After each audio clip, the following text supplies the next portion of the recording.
Alright, a bit of a frosty morning.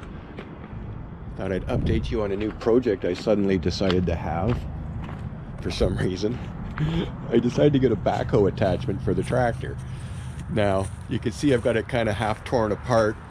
In order for the tractor to lift this, I needed to remove two of the main cylinders. They were coming off anyway, so I figured, well, I'll just take them off and see if the 3-point will lift it, and it did. It's not really meant to be lifted by the 3-point on the tractor. It's meant to be lifted by this cylinder, hooked up to the top link of the tractor. And then lower links down here, not really the 3-point hitch lower links, not really intended. It's got its own frame mount hitch that's all twisted like a pretzel. I kind of think this thing has taken a tumble down a cliff because it is bent in different directions. The mounts were all twisted up. I'm not sure if I'm going to be able to get them untwisted or what I'm going to actually do. I just knew I needed to have this thing for some reason. The bucket itself is over there, tucked in. And yeah, I just thought, well, I got a couple of projects I would like to do with this. Being 2021, it's hard to get anybody to come and do work for you anymore. So like I got a foundation repair I need to do. It's seeping into the basement water. And I sent out 2 requests for quotes to, someone to come and dig up my footing, put in new tile and get it draining properly. Not even one reply, just not even interested. So it seems like these days you got to do things yourself.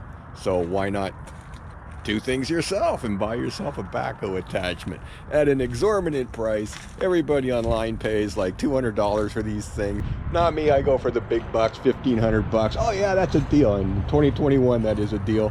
So let's see what we got. I got to get this back in the garage somehow. I cleaned out the garage to make space for it.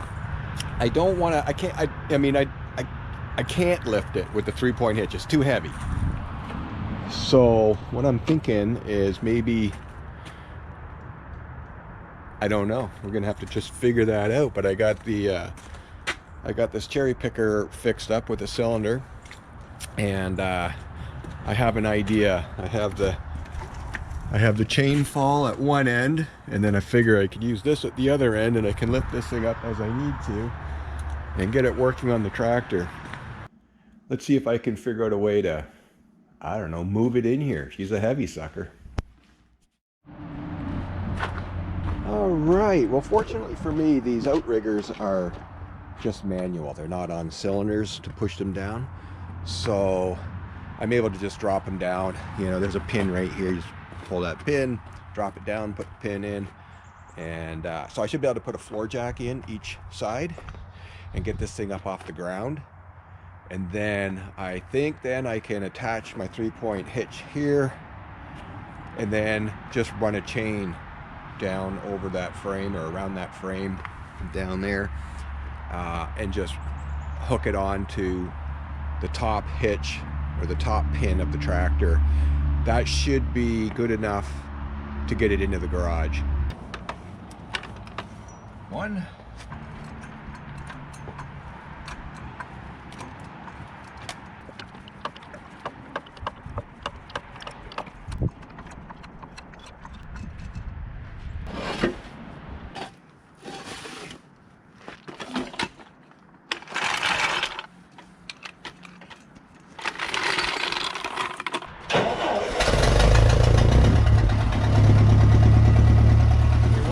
Warming up for a minute. I'm going to show you something I quick did on the snow plow, on the snow blade. I don't think I've done a video on this blade yet, but it used to be mounted solid. So from the blade up to the frame, and I decided to take those off and weld on a mount for the hydraulic cylinder so that I could tilt the blade for a couple of reasons.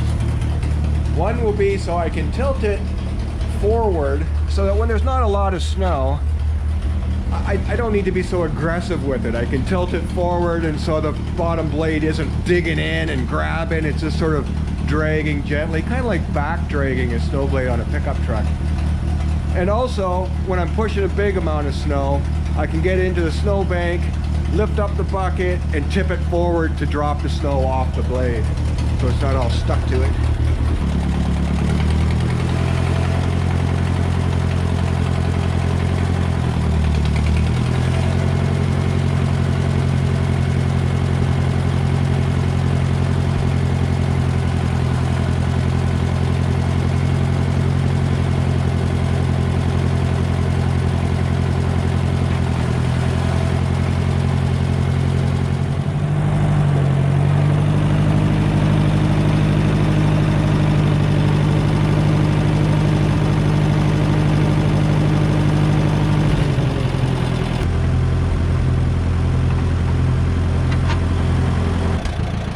Here's my plan. Back the tractor up. That should swivel the whole thing until the link is in place. Throw the pin through. That's my plan.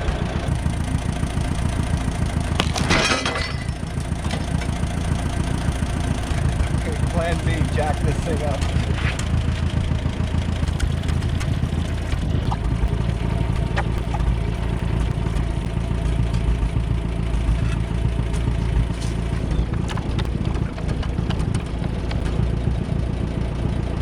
All right, I almost have that eye lined up with the mount, so let's keep working at that. If I could just get close enough to put a small bolt in, then it'll stay aligned while I lower it and get it in place. Let's see if that's even possible. Doubt it.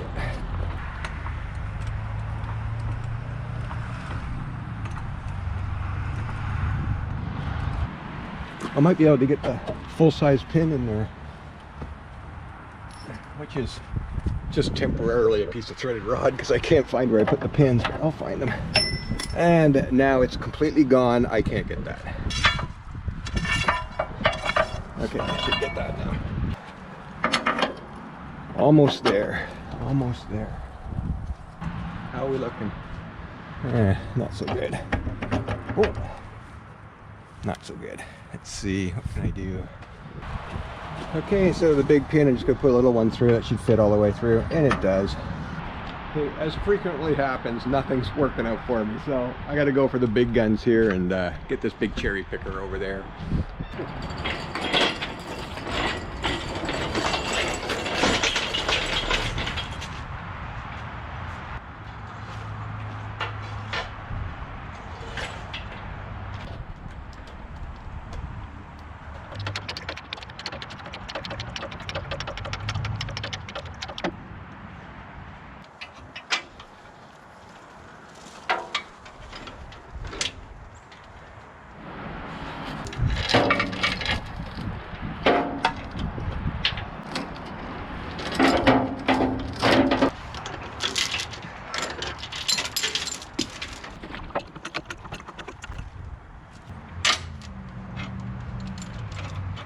All right. Okay, now I'm gonna raise the boom here, cinch it down on the top. I think I've made my triangle. We'll see.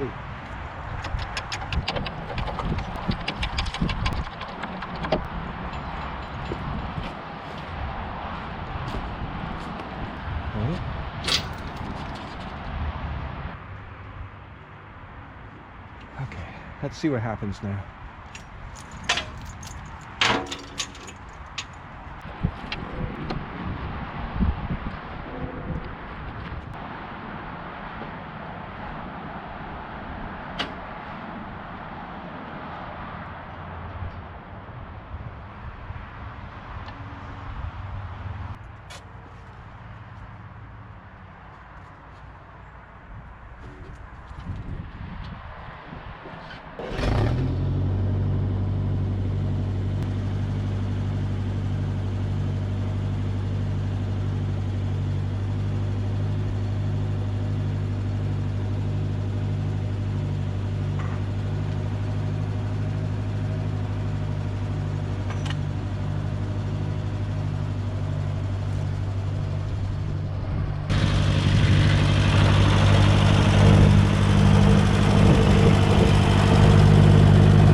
Look at what I just did. my good plaid jacket on that blade. Oh God. Anyway, so I can get the boom on the chain fall now, and then I can get jacks underneath the base and get this off, and then I can bring the cherry picker in and pick up that side. So I'll have the chain fall to pick up the boom, the cherry picker to pick up the watch this.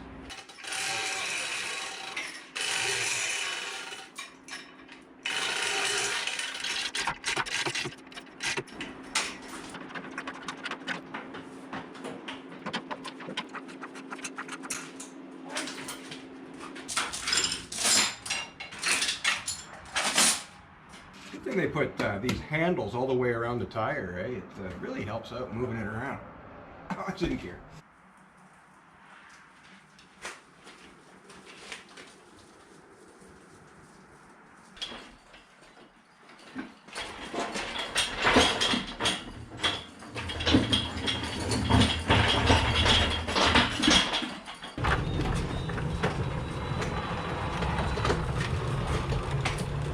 Alright, naturally I put the jacks at exactly the same width as the cherry picker.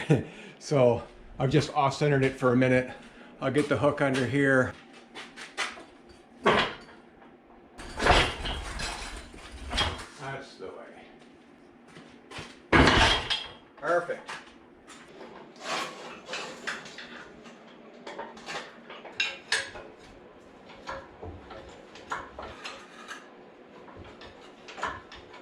And it's airborne.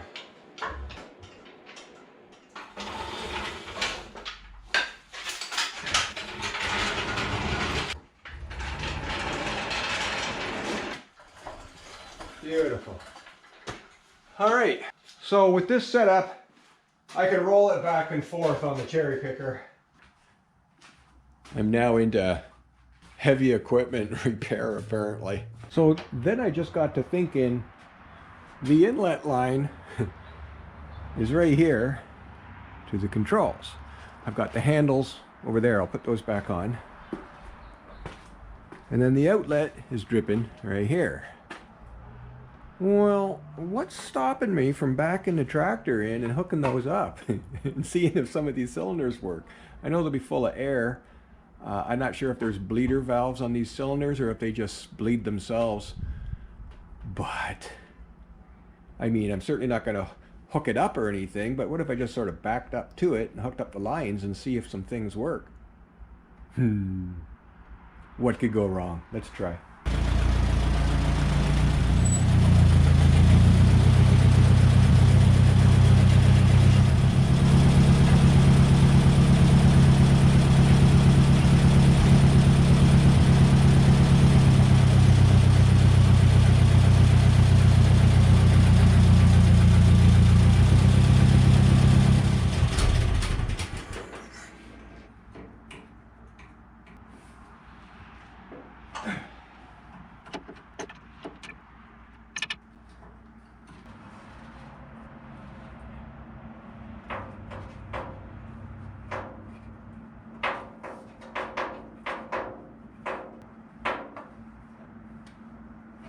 Okay, and then this one goes on to the outlet of the backhoe. Okay. Ah.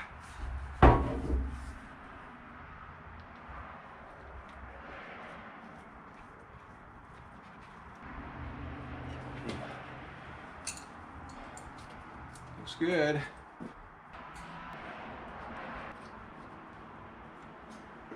All right, let's start this thing up and see what happens.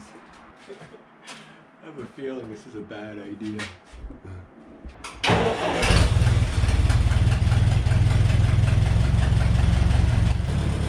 We have success on the first test. Second handle is this cylinder. And it's moving. It is moving. Let's try something else. Let's try this steering cylinder. So, the first handle. Oh, it's working. Kinda. A little bit. Did a little bit there.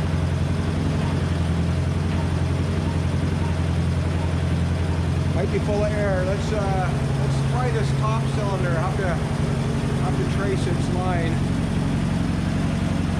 Anyway. Okay.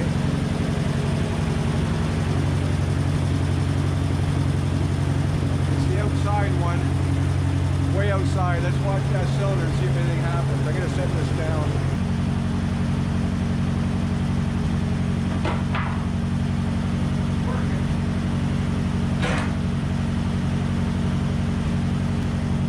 That was maybe a bad idea. I knocked it off its block, and I think that's a grease nipple at the bottom it's sitting on. So let's crank this up in the air. Okay, let's try that again. Okay, outside handle. How about that, eh? About this bottom cylinder, is there any reason I can't test it? Second handle here. Second handle. Wait.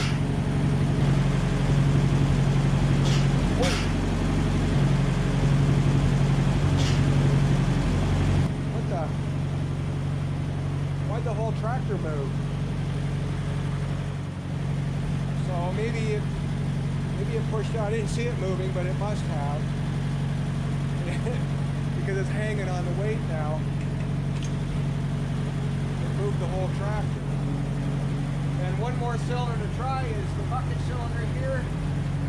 So I know it's the middle handle.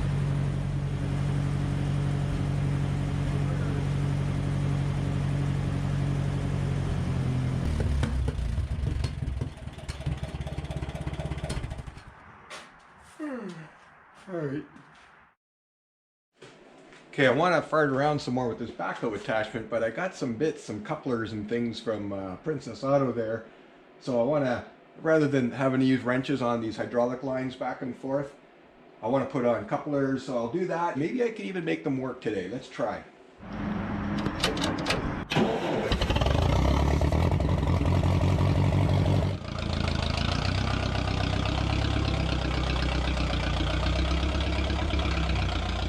Okay, let's see what I got.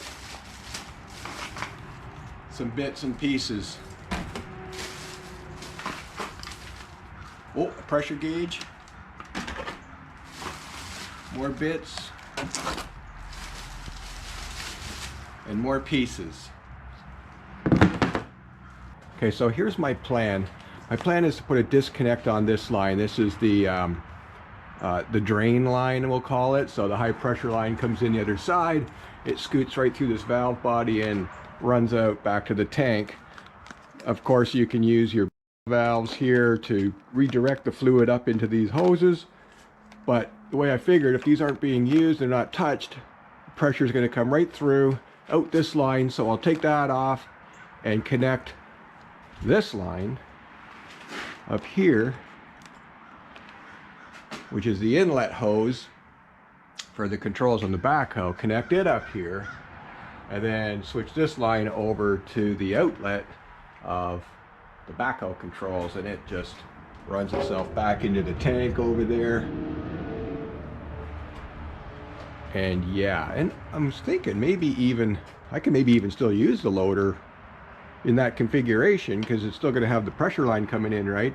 I'm basically just running another set of valves in series, right?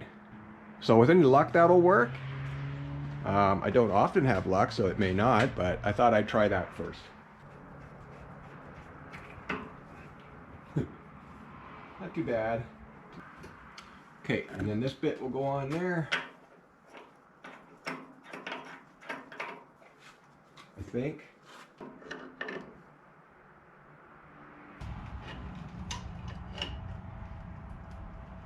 Okay. Oh, right. When the coupling goes together, the two balls connect and, forces them both open. That's it. That'll do. I kind of suspect we're supposed to have O-rings on these grooves. I kind of suspect. So I'm going to go and get some.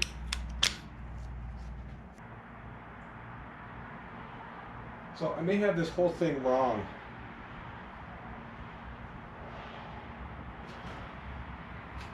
See how these work. So you see these this row of ball bearings in there? When you pull the collar back, it releases the tension, or it lets them set back into their little spots. See how they disappear?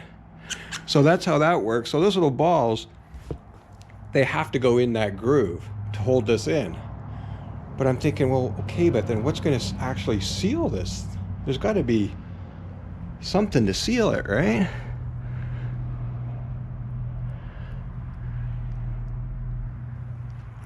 Maybe not. Get rid of that O-ring.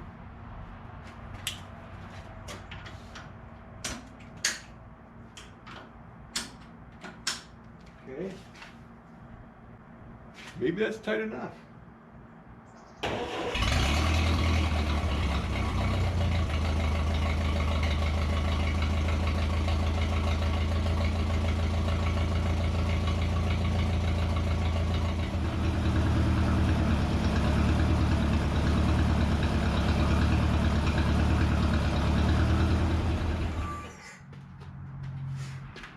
That's weird.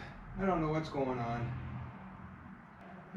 It's like the hydraulics want to work. They want to push it, but it's pressurized on both ends. It's not pushing through the other line. So here's what I've decided to try.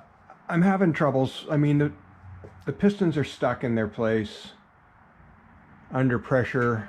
I want to try the other cylinders, but I can't when it's not attached to the tractor. So I think I'm going to attach it to the tractor. I'm not going to try to lift it. I just want it attached to the tractor and still sit on those concrete blocks down there, so I can try these other cylinders. And the only way I can figure out how to do that is just to quick hook it up on the 3-point hitch, not try to lift it, just hook it there so that it doesn't slide back and forth. And then on the upper, there's a pin that goes through this hole here, and then there's a bracket that comes out, and then I think I can attach an upper link to the tractor, and maybe that'll hold it all in place. Let's see if I can figure something out. Okay, so I have it still sitting on the blocks, of course. All the weight is sitting on the ground. It's just being held in place by the 3-point hitch arms, one on each side, and I've got a top link attached to the tractor up to this rebar, which runs through the mounting holes for the proper top hitch. Just isn't that right now, but it should be strong enough. It's a little off center on the tractor. It's way too far this way, I think, but that doesn't matter. I'm just trying the cylinder. So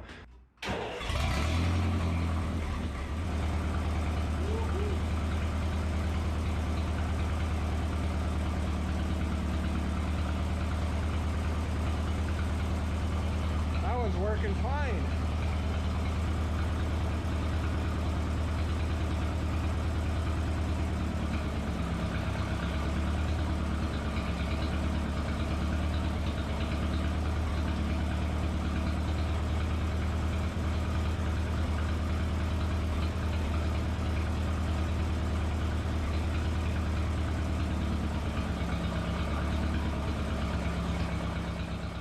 All right, it did work, and then it seized up. It just wouldn't go back and forth. It would go under pressure one way and then under pressure the other way, and that's it. And that's the case with all of them. They're all doing the exact same thing. So I would think, is it possible it's got the wrong kind of valve body on it? Nah. It's funny because it starts to work, like it wants to work, but then it builds up pressure or something, and that's the end of it. So I'm gonna do a little research, and then I'm gonna educate you all. All right, so I was able to figure out the manufacturer of these controls. I don't have my glasses on now, but I think I'll just post it up here, a picture of it. And on their website, or on a website, I discovered what T and P are. To me, the letters don't mean anything, but on their little diagram that I found online, it tells me what those sides are. And you know, for some reason I just figured, hey, you know, the pressure side of this is going to be, you know, the inlet side of this. For some reason I just decided that this is how the hoses are supposed to go, inlet and outlet on that side. Well, it turns out P probably stands for pressure, and that's supposed to be the inlet side over there. T, I don't know, tank maybe. So I got to switch these lines around. So with any luck, that fixes my hydraulic problem. Let's give it a whirl. All right, this is quite an abomination here, but I can't use my long line where I want to. I have to use my short line here. It would have fit perfect if I could have rotated this around and got that line hooked up on this side, but I can't turn all those hoses. They just won't even turn a little bit. So, and of course the fitting on the other end of this long line that runs back to the tank on the other side, tank of the tractor that is, has a different fitting on the other end. So I don't have any bits and pieces for different fittings here. So I'm gonna have to go back to the store, but I can at least try it and see if we're gonna function here. I just don't like where, you know, it's just a little, ow, I found some braided line in there too. That's the way you find it, is you just run your hand on it until you feel pain. So this will be okay for testing and only testing. Then I'll run over to the store again and get an adapter for the long line and switch these around. I don't want to buy a new one until I make sure this thing really is going to function for me. Let's fire up the tractor and see what happens.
Well, isn't that just wonderful?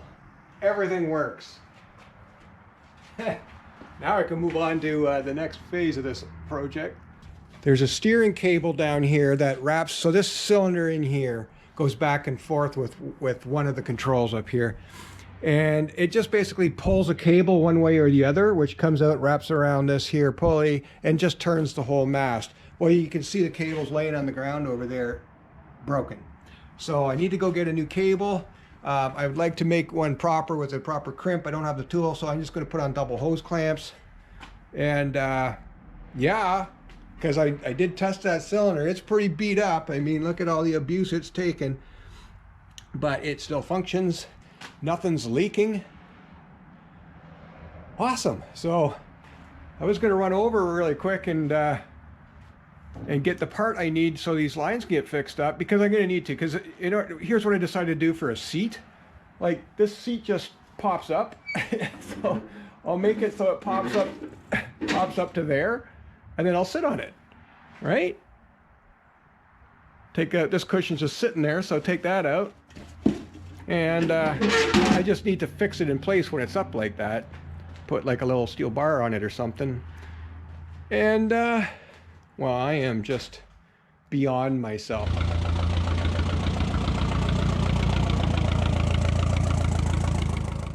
Okay, it got a little wintry out. A little bit of snow fell. So I thought last night I'll put the tractor in the garage, like as if I have room in here, right? Because normally I would. I mean, look at all the room in here. But, you know, I got the backhoe in here too. And I'm at the point of this operation to start figuring a mount for this thing on the back of the tractor. And if it had just been a little more summery out, I could be doing this all outside on the concrete pad. But no, I got myself jammed in the garage here with 17 other things. But I think I can make it work for me.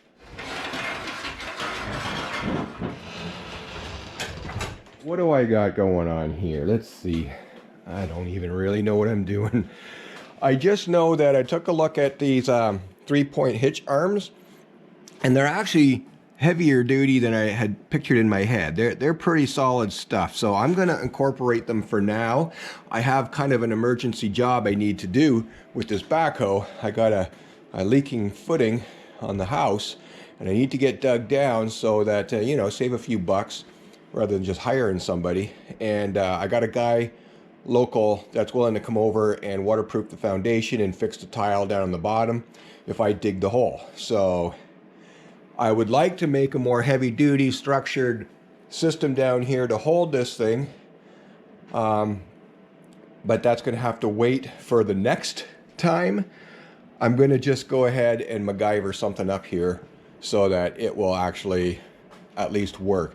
Remember, when it's sitting on the ground working, you know, when you're out working, all the tractor's doing is kind of holding it in place. So, you know, keep it from tilting back and forth, and just because all the weight's on the ground, the outriggers and everything, well, the weight of the tractor is going to be on all that. But none of this stuff is lifting the backhoe, okay? It's just, so what I've done is I've switched it over to 3-point hitch mode, which is pulling that knob out, and then it directs the high pressure fluid to the 3-point hitch.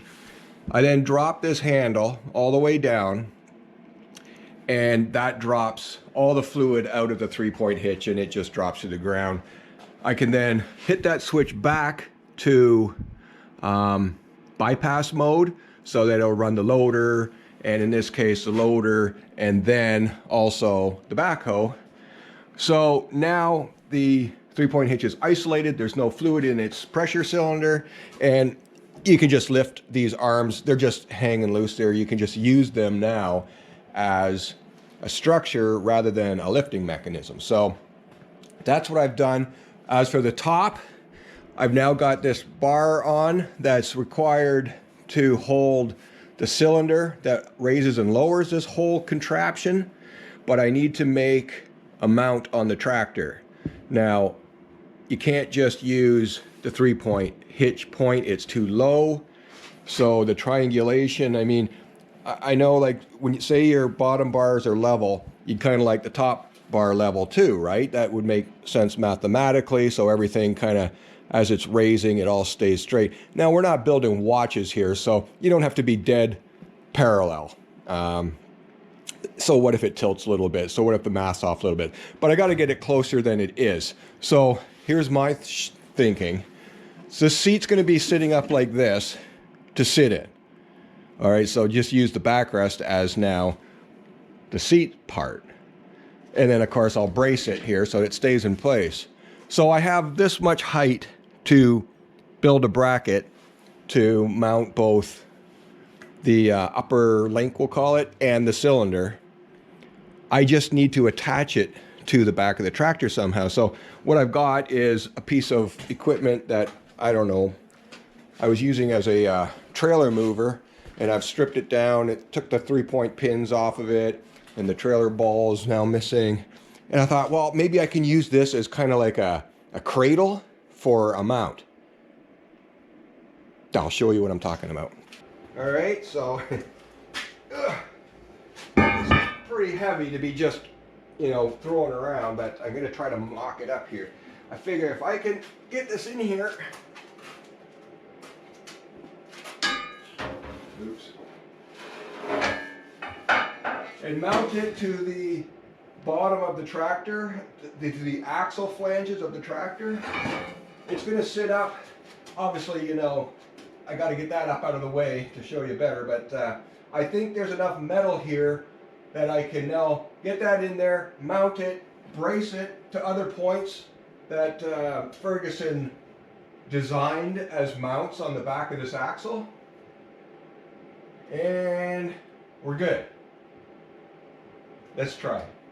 Okay, so here's what I have to work with.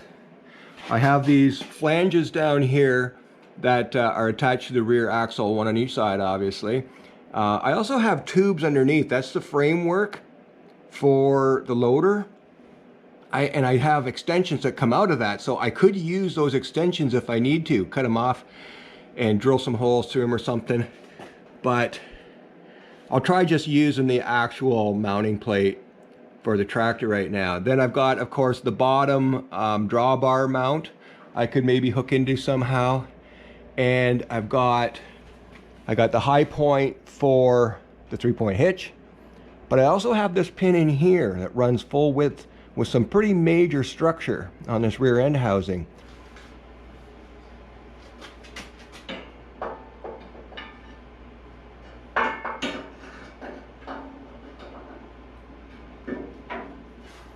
All right, so here's my initial thinking.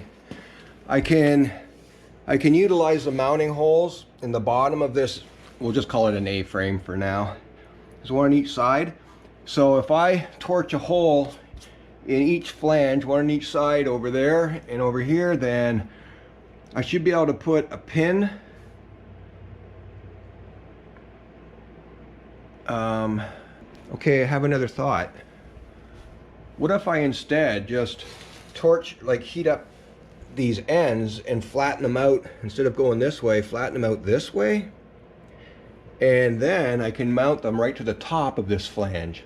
This is probably a good time to remind you that I'm only a hobby guy. I don't have any real mechanical training or anything, so this is kind of winging it. This is the way we used to do it back in the 80s.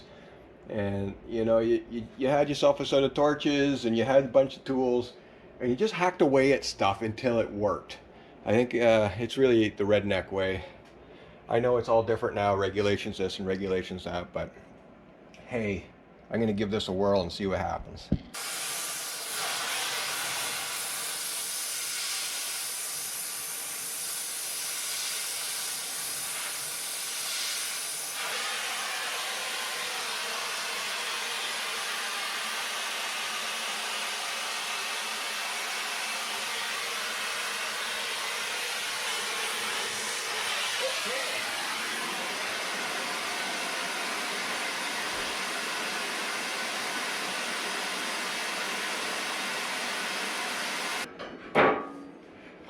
Holy, eh?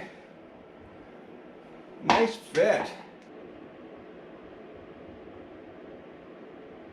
Okay, I got mucking around with this thing, kind of taking some measurements, and I wanted to raise the 3-point hitch here, sit on this so that's, you know, about the same height as the attachment. And I realized, oh, well, that's a problem. So if I raise it, it's going to hit that frame.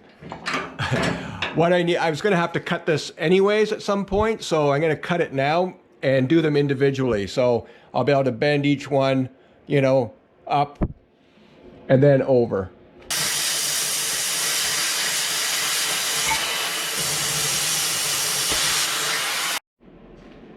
So I'm to the point where I've got these brackets bent vertical so that the 3-point hitch will clear them no matter how high it is.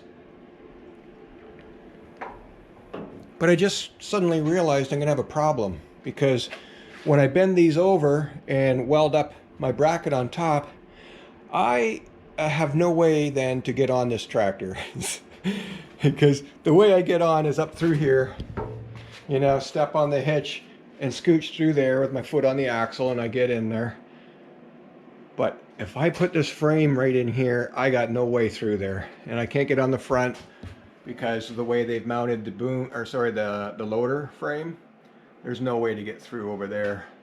So I have another idea that might work with these already bent in the shape they are. I may have to do some fiddling, but I'm thinking maybe the thickness of the mounting tab here will fit through that gap there, and maybe I can just bolt them on down there and run them up and make a new mount at the top. Oh, it does fit in there. Oh, all right. It fits in there quite snug. And then it comes up, and now I just have to do my measurement to, you know, basically from the end of the 3-point hitch, vertical up and then across to where the top mount will hit. I'll probably have to do a little more bending down there, maybe straighten it out and come up a little closer to the tractor, but that's going to resolve my problem.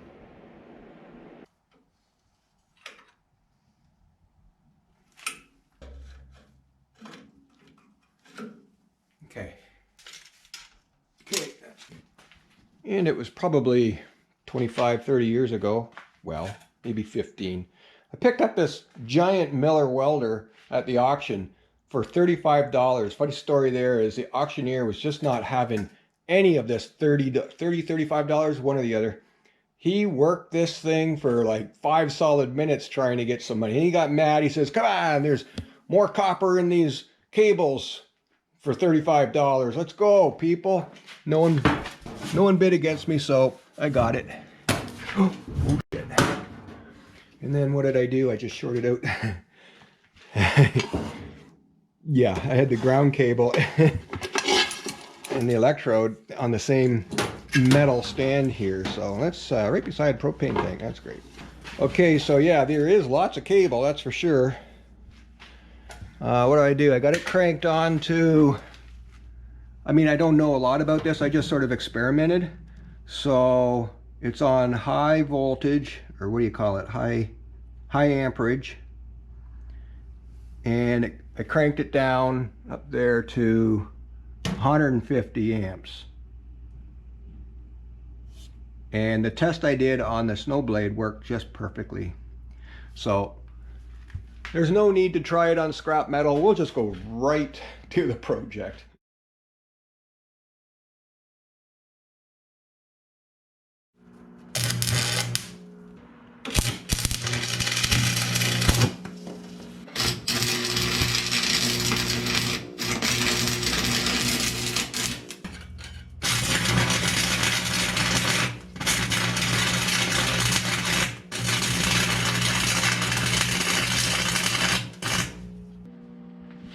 Okay, this isn't my final design. This is just going to be something I want to try, just in case none of this thing works and I'm wasting my time. I'm just going to weld this eye bolt onto the upper mount. This is all upside down right now. It's just being held in place with a magnet. I'm going to weld this thing on real good and solid, and this is going to hook onto the upper link of the tractor. This is going to sit in the bottom in the trailer, or in the drawbar hitch mount. And that's going to be my test. Why is this not touching? It is. Well, I'm going to have to fix that.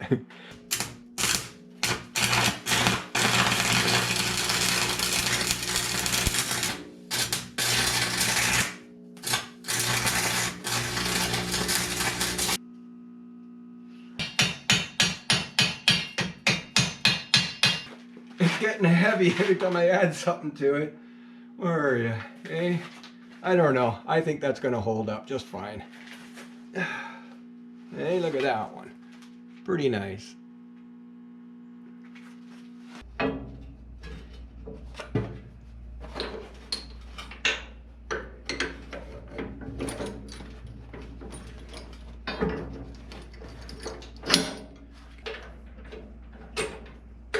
There's one. There's two. Okay. Let's hook up the top.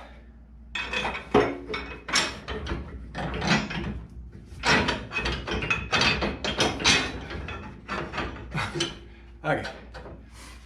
All right. Is that going to be strong enough? I'm going to fire it up and retract that cylinder. See if it pulls the whole backhoe up. Have a safety chain on just in case.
Okay, I found a much bigger, beefier threaded rod here. I got to pull this upper frame off and torch it. I cannot squeeze it and get something on. I can't even find another nut for the other end, so it's just out there right now. But it should be good enough to test. So let's do that.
It works.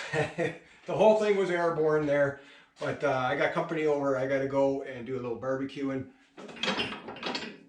and I got to get that thing pinched together. And you know what? If I just find a nut for this, I should be able to just tighten the nuts and draw it in, and that'll be good enough. Anyway, that's it for now. I got to go.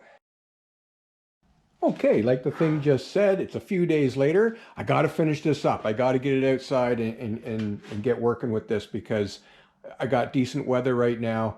I got to see if this thing will dig a hole. Otherwise, I'm just going to fill the hole back in and do it in the spring. But here's my chance. So the last thing I need to do is fix the steering cable or the swivel cable. No, the swing cable, we'll call it. So the way this thing works for the swing, right or left, is there's a single cylinder in here and the cables are attached. There's a cable attached to each end like this. It's just wrapped around a pin there. They're routed through the machine here and around a pulley down there that you can see, and then up this side and then up, and they connect onto this adjusting bolt here on the mast. As you can see, this one is broken. It just disappears off into the distance there. So what I needed was, I think, like 6 feet of 1/2-inch cable to make a new cable. And it's basically what I bought was similar to this. So this is a tow cable. So it's got an eye at each end. And I would have liked to have just used this one, but it's too small. It's only like 1/4 inch or 3/8 or something. So what I did was I bought an 8-foot one of these, a 1/2 inch. And that's what this is. So I've already routed it through. All I did is hook it on to the other end of the cylinder, push it through, hook it around that pulley, run it up through its little mount right there. And I've just got it hooked up here right now, but it's going to end up being hooked on that. Now this is too long, so I'm going to have to cut it, wrap it around, and I've got cable clamps I'm going to use. I can't do that. So I'm just going to use cable clamps for now, see how well they hold up. Okay, so I've got the old cable off now. I just pulled the adjusting rod out, cut the other eye off the old one so I could stick this back in and use it. This thing is too long. I got to cut that eye off.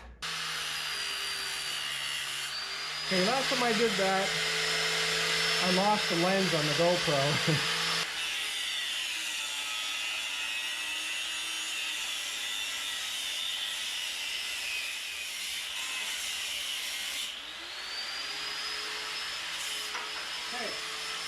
Look at that. All right. So that's in place. What if I did this? And what if I then did that? I'm gonna pull off the vice grips now and see if I can't make a smaller eye. It's almost out. Just keep running that up. All right. Oh, okay, well this is gonna work even better. Why not just leave it on there, slide it on like that, and then crank it up here. Every time, it's the wrong way. Okay, I'm just gonna see if I can slip that collar in. Oh, I'm gonna have to get some pliers and separate that first, or a screwdriver to spread that apart. Okay, will that fit in there?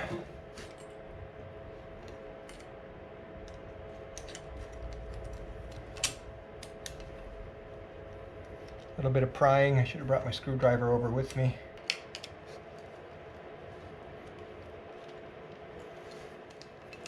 There it goes. All right, that's in there. I realize others have just put one of those on other people's videos and stuff, but I'm gonna put on two just because. Okay, well that's a good sign. At least I didn't cut it too short. This way.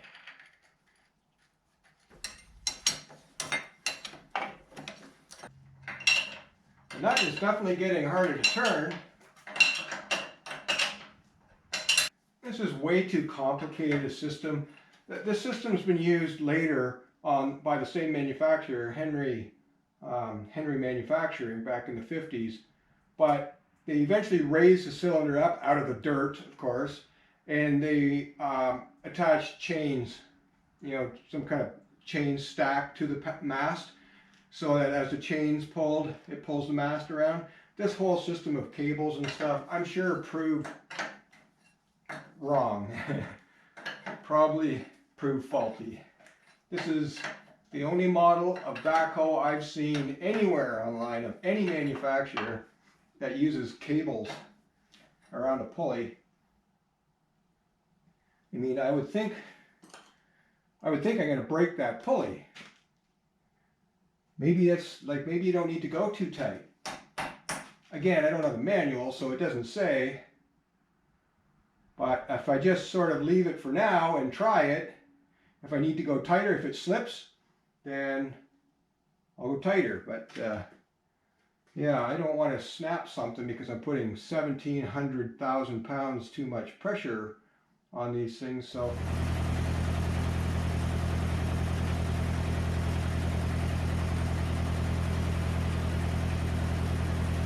right, let's see if I can move this out of here where there's more room to look at it.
it's going to be really slow. I think the tractor pump is just not up to what this thing demands. My best estimate is maybe 8 gallons per minute. I think the tractor is only 3 or 5. So it's just slow. But I'm going to go over that pile of dirt and give it a try, see if I can do something with it.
Okay, I'm pretty sure all of these controls are mounted backwards.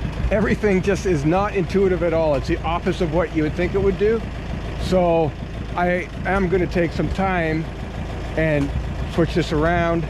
I'm going to label them right now so that I can just quick look down and see which one is doing what in what direction. It is super slow, but it is digging. I mean, that beats a shovel. So yeah, she's dug in. I think these were meant more for stabilization from tipping. I think the center base is really what you want on the ground.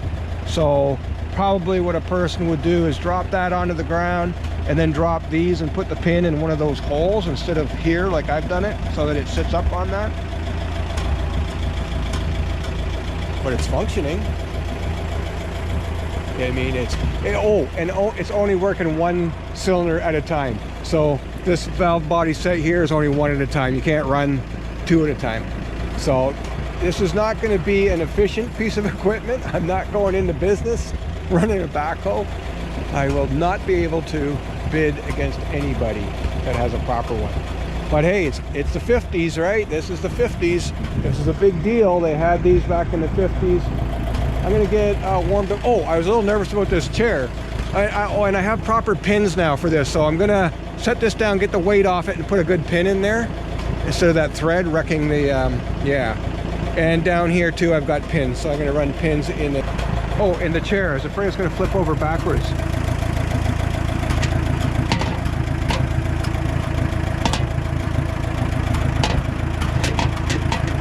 Okay, yeah, no, that's not locked in any way, so I'll find something that I can support that when the chair's in. But hey, that worked. I mean, my feet fit perfectly in the stirrups here. I suspect these cables now will, oh yes, gonna need to be cranked down nice and tight. Now that I've been using it, it's pulled them, and I can get some tension on those now. So what I'll probably do is back up and park this thing and just do the adjustments I need to do.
Okay, we can see my little rig a little bit better now.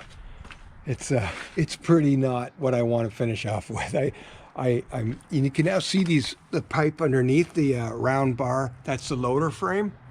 I'm going to extend that out. So these are extensions that slide inside there, and there's holes drilled to take pins to hold them in place. They used to hold these weights, but I'm going to extend them out. And okay, with this twisted bar up here, I'm not even going to try to untwist it. I got thinking about it. I thought, well, why don't I, like, each side arm is straight to itself. Why don't I just torch these off, one on each side there. Now they're individual. I can get the holes torched out here, mount each one to those pipe extensions, and then hook on to the backhoe with the original mounts there. Once this is all straight and lined up, I can just take this piece of bar, you know, grind everything so it fits, and just weld it back in place, twisted still. It's just going to be, you know, turned a different way on each arm. Yeah, it's too thick to heat. That's at least a ½ inch thick, and my torches just aren't up to the task. So there's no, in it, I'd have to torch the whole thing up because it's twisted equally through the whole length. So I can't do that. So I'm just going to leave it twisted, weld it back on to the arms once they're in place.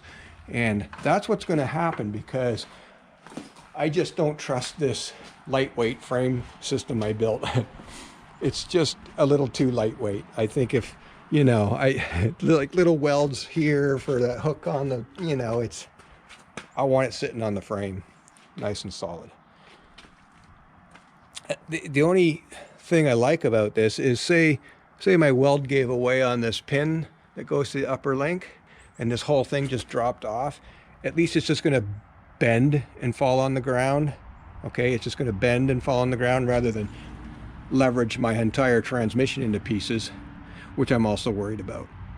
So I got it functioning. I have some work to do with this. I got the, where did I put the pins I bought? There they are. Okay, so I got proper pins to use now instead of thread rod. Thread rod's a bad idea. It's just going to mar up the inside of your bushing there, of your eyes. So this video is just going to be for getting this thing working, checking it out.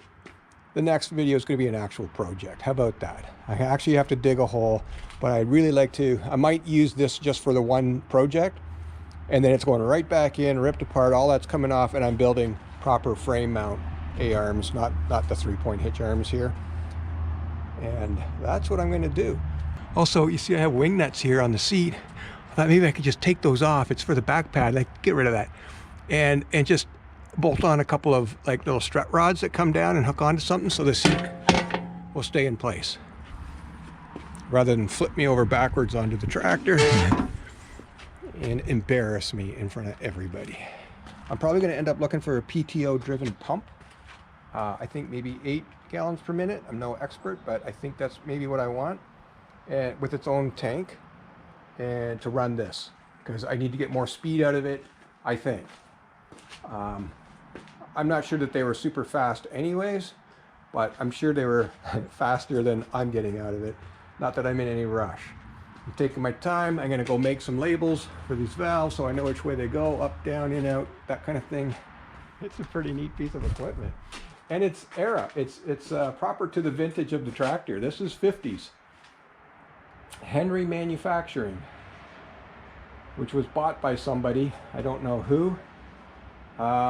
Alice Chalmers, I think, bought Henry Manufacturing, and then basically left the backhoe department unchanged for a little while, but then into the 60s, you know, once everything gets boxed in and looks more like a modern backhoe, you sort of lose that that old style, that old-fashioned look. But this is back when everything was still wide open and you see everything functioning. And I think that's cool. And it just happens to be the exact same color as the tractor. So how is that even possible? Maybe it was running on the back of a Massey Ferguson at some point. Well, it definitely matches. So, all right, folks. So there you go. That's all I got for now. I got to go get cleaned up, fix up a few things, and cheers from Ontario.